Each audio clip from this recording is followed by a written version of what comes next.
You know why I really love Nick Hood as a minister? I watched his father do it, and he took over for the church, and he was one of us, but he really turned out to be a great minister.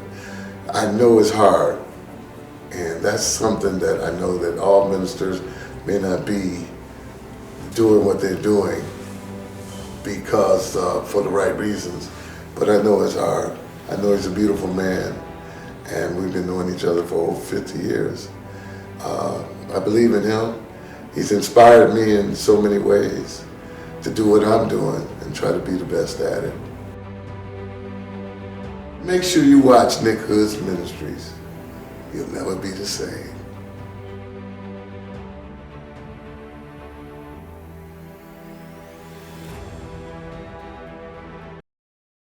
Welcome to Nicholas Hood III Ministries, a ministry of hope, spiritual inspiration, personal power guided by Christian love. May the power of God's Holy Spirit fall upon you as you sit back and enjoy today's program. I introduce you now to Pastor Nicholas Hood III. Today I want to talk about jealousy. All of us have had to deal with jealousy on one level or another, either where somebody is jealous of you because of your success, your money, the car that you drive, the clothes that you wear, where you went to school, who you're married to, who you're not married to, or maybe you're jealous of somebody else. You look at them and you wonder, how in the world did this person turn out the way that they are? You know, how in the world has this person made so much money? Did they make it illegally? Did they make their money because they were born with a silver spoon in their mouth? And are they doing well because they simply are handsome or beautiful? And sometimes people, dwell for really an inordinate amount of time worried about somebody else. And that's where this jealousy comes from. I really think that the root of jealousy is insecurity. When a person is insecure about themselves, it makes it very tempting to look at others and to begin to wonder, would I be better off if I had their money? Would I be better off if I had their hair? Would I be better off if I had their lips? Would I be better off if I had their mother or their father? Would I be a better person if I could drive the kind of car that they drive? And so, as I look in the Bible, one of the great examples of jealousy is found in 1 Samuel, the 18th chapter, where David has just killed Goliath. And so often in the Goliath story, we focus about the magnitude of David killing Goliath. Here's a shepherd boy with 5 smooth stones, and he does what his older brothers and other grown men in the army are unwilling to try to do, which is he steps up, he says, I'll fight Goliath. He said, you guys don't want to go down there and fight him in the valley of Elam. He said, you're quaking in your boots because this big tall man is shouting out at everybody saying, bring me a champion, bring me somebody from your side to fight me. We don't all have to die. If your person can kill me, then you guys win. If I can kill your champion, then my side wins. And nobody wanted to challenge him. And so it's David who, as a little shepherd boy, is brought before King Saul. And when he's brought to Saul, he says, I'm willing to fight that giant. And Saul says, how can you fight him? You don't have the training. This man's been fighting all of his life. He is a man of war. And David's response is, look, I'm a shepherd. I follow the sheep from my father. And in following the sheep from my father, when a lion or a bear takes one of the sheep and has it in its mouth, he says, I throw a rock at it and I try to, open the jaw of the lion or the bear. And very often they fall out. And he said, and if they don't release the sheep, he said, I go and I fight with the lion and the bear, and I get my sheep back. And he said, if I can fight the lion and the bear, he said, surely I can fight that big man. And so King Saul is so moved by David's little speech, he says, well, you can go fight him, but why don't you wear my armor? And David, in his youth, says, you're a big man yourself. He said, I can't wear your shield. I can't wear your armor. He said, I will fight this Goliath on my own terms. And the king, Saul, says, well, how are you going to do that? And he says, I'm going to fight him with a slingshot. He said, that's what I fight the lions and the bears with. And he said, and if I can bring the lion and the bear down with a slingshot, I can beat this big giant. And so the battle begins, and you know the story. David starts running toward Goliath. He doesn't walk, he doesn't hide. He runs toward Goliath. He puts one of those smooth stones in his slingshot.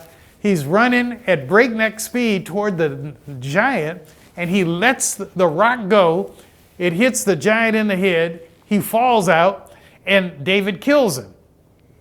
Well, that's where the story begins. But let me tell you where the jealousy comes in. The men who are fighting on behalf of King Saul in Israel make their way back into Jerusalem. And as they go into Jerusalem, the women of the land, the women of the city come out from their houses and they sing a new song. And the first verse of the song goes like this. Saul, the king, Saul has killed his thousands. He's still killed his thousands, but David has killed his tens of thousands. And when Saul hears that, he goes ballistic. He goes ballistic, saying, they're saying that David has killed more people than I have. And he said, if that's what they're singing today, what will come next? And then the Bible says that Saul, he kept his eyes on David. Saul is thinking ahead down the line. He's jealous. And he's jealous even though he's the king. He's jealous even though people pay taxes to support him. He's jealous even though the Bible tells us he was selected as king because he was the tallest person in Israel and he was good looking. He's tall and good looking, but he's jealous of this boy named David. And, you know, life is like that. Very often in life, when we're insecure of ourselves, we start imagining all kinds of things. And, you know, what I didn't tell you is that Saul offered a prize for the man who could kill Goliath. The prize for the person who would fight Goliath and kill him was that his family would be relieved of their debt, and the fighter would be given one of Saul's daughters in marriage. And, you know, David is excited about that prize. But in the process of the aftermath of having killed Goliath, the aftermath of, making a victory for Israel, Saul reneges on his word. At first he promises one daughter to David, then he takes away and says, no, you have to marry Michal, another daughter. And he lets David work for him, singing songs to calm his troubled spirit. But then Saul tries to kill David. He's throwing a javelin, which is like a spear, at David while he's playing the lyre in his tent. On the wedding night with the daughter of Saul, Saul brings men. He commissions some of his soldiers to go and kill David in the wedding bed. And the only way that David gets out is that the wife, who is the daughter of Saul, Michal, she puts a sheet down from her window, and David is able to escape. And so for all of that stuff, you would think that David would hate Saul. You would think that David would be fighting Saul, but rather what David does is masterful. He's on the run. And in the process of running from Saul, he still is respecting Saul. He respects Saul in that throughout the whole rest of Saul's life, David not once fights him. But there are many times when Saul gets close to killing him. There are many times when David has an opportunity to kill Saul, but he doesn't do it. And it's instructive for you and me in how to handle jealousy.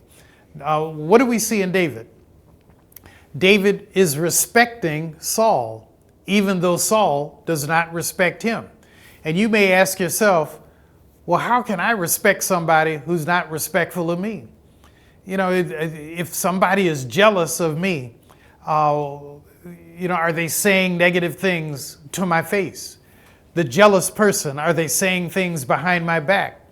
If a person is jealous of me, are they trying to bring me down? Are they trying to cast a negative seed with my supervisor, my manager, my boss? Are they trying to hurt me in some way? What are they doing to bring me down? And how can I maintain a level head, a level spirit, if I have family, if I have friends who are jealous of me? And you know, jealousy is real. If a person is jealous of you, they are going to say something negative. They're going to do negative and hurtful things. They're going to be mean to you. And I know there are people looking at this right now. Somebody is looking at this, and you can relate to what I'm talking about, in that you may have family who's jealous of you. You know, I had a brother who asked me, he said, he's dead now, but he said, why were you named Nicholas? Why? I said, I was named after our father. I'm the firstborn. He said, why are you light-skinned and I'm dark-skinned? I said, man, that's just the genes. That's just how it came out. I said, but look at you. You're handsome. You look like Billy D. Williams. You're smart. And you're worried about being light-skinned and dark-skinned? I said, man, you ought to get over it. But you never know what a person is thinking about in their own mind. And sometimes the jealousy that a person has for you is really rooted in insecurity about how they feel about themselves. And if a person doesn't feel good about themselves, they are going to hate you. They're going to hate you because they're looking at you as a counterbalance to themselves. And so I've got to take a break now, but when I come back, I'm going to talk a little bit more about how to flip jealousy into something positive. Stick around, call a friend. We got a minute or so. Call a friend and invite them to turn to the Word Network and hear me talk about jealousy. Because particularly if you know somebody who's dealing with jealousy, somebody who's struggling with it. And I'll be right back. America used to be considered a godly country. It doesn't seem to be that way to me now. And I don't mean to be disrespectful or anything, but it's so many things they're okaying for the wrong reasons. There's not godly reason. People need to really open up the Bible, the Bible, and look in it and really get it into their heart. And this, the way Reverend Hood is doing this is a comfortable way. It's not forcing anything on people. It's a comfortable way and a loving way for it to continue to move in that direction. The way Reverend Hood presents it, you can understand it, and it makes you want to delve into the Bible even more so that you can see more, because it seems like the program goes off too fast. We need the bread of life. We really do. These days, we need it more than ever. And Reverend Hood's ministry on TV is giving us our bread.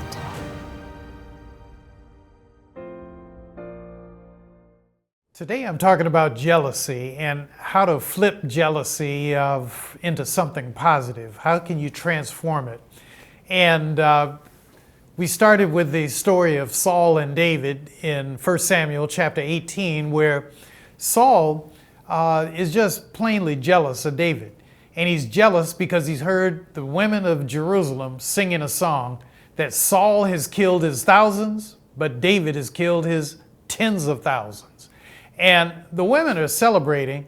I don't think they're necessarily putting Saul down. I think that what the women were doing was expressing their joy that the battle had turned out in their favor. And who do you think told the women about a boy named David who fought a giant named Goliath? It was their husbands, their brothers, their fathers, because there were no women out there on the battlefield with them. But when the men came home, they told them that a boy defeated the giant with a rock and a slingshot, that he not only defeated him, but he cut off his head and killed him and ran around the field with the head. It's a gory kind of gruesome story. But it's the men who came home and told their women about this boy named David. And when when Saul hears this song that they're singing, Saul has killed his thousands, and he liked that verse. But then the second verse is, but David has killed his tens of thousands. When he heard that, that made him angry. And he's jealous because he's comparing himself to David. And it's so unfortunate that Saul, from that point on, is adversarial toward David. Because think of what David could have brought to the kingdom of Saul. Think of what Saul's reign as king might have been like had he been able to bring David in as a commander of the army.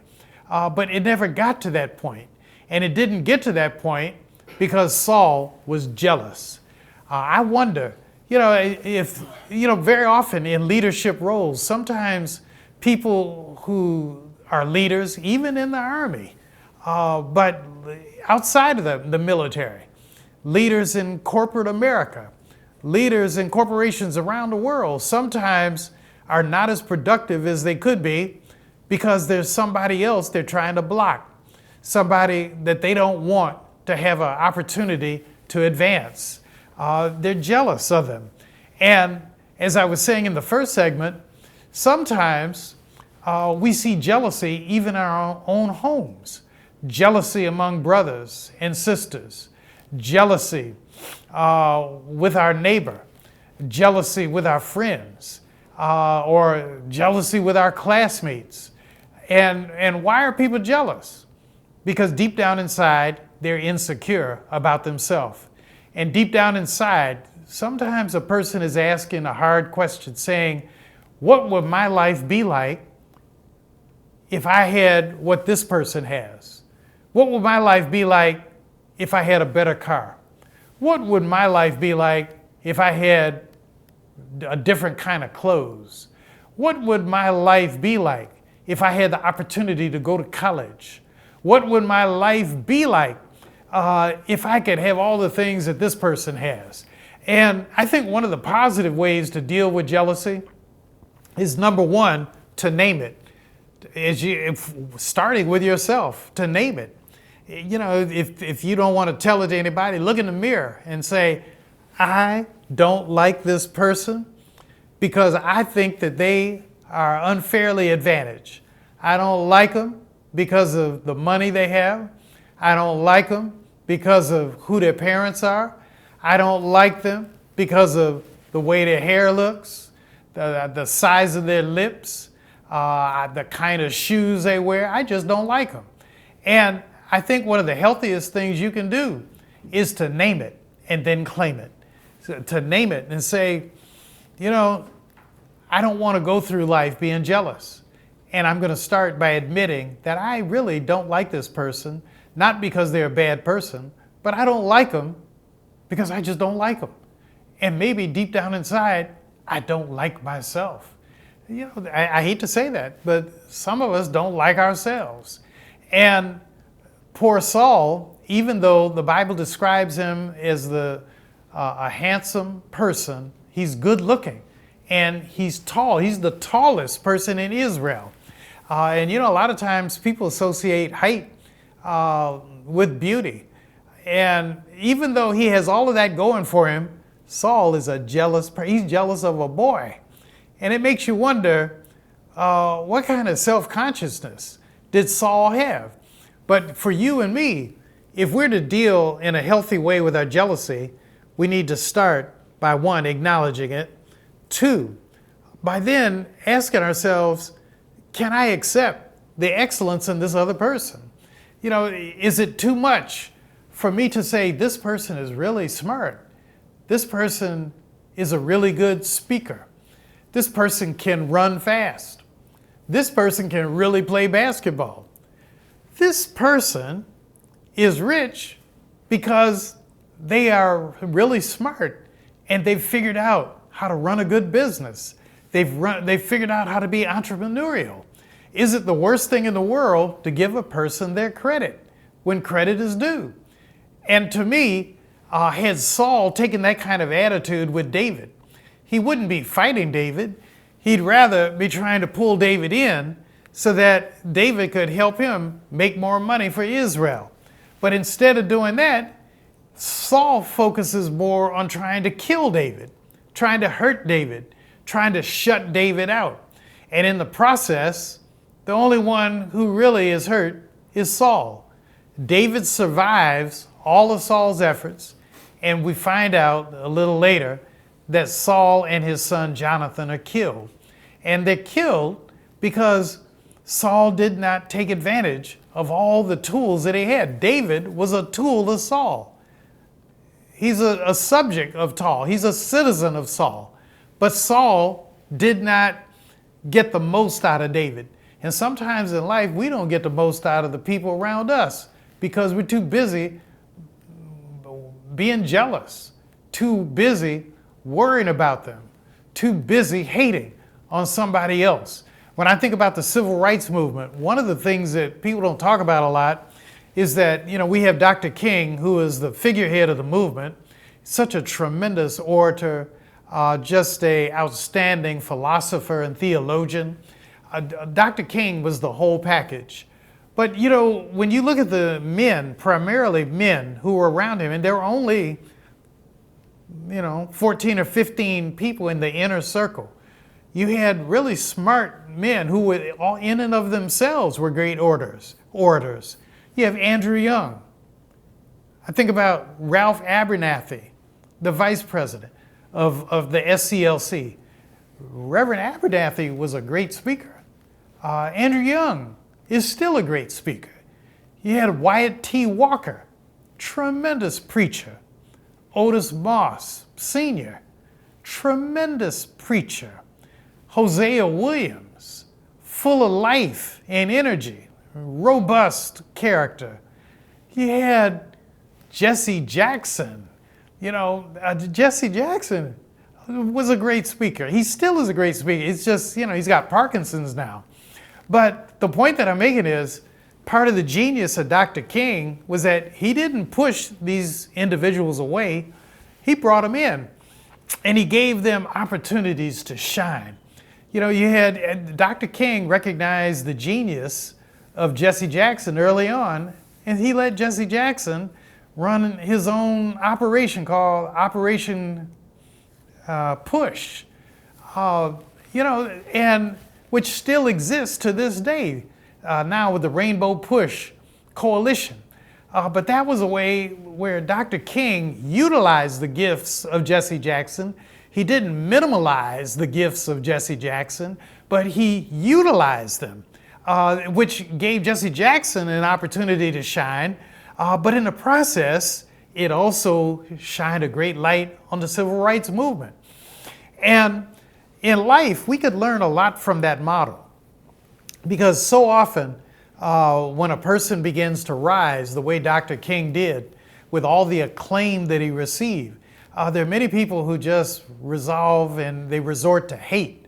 And Dr. King rose above all of that with all the jealousy that was around him. And part of the reason why he could rise above it was he was big enough to have room in that big tent for a whole lot of other people.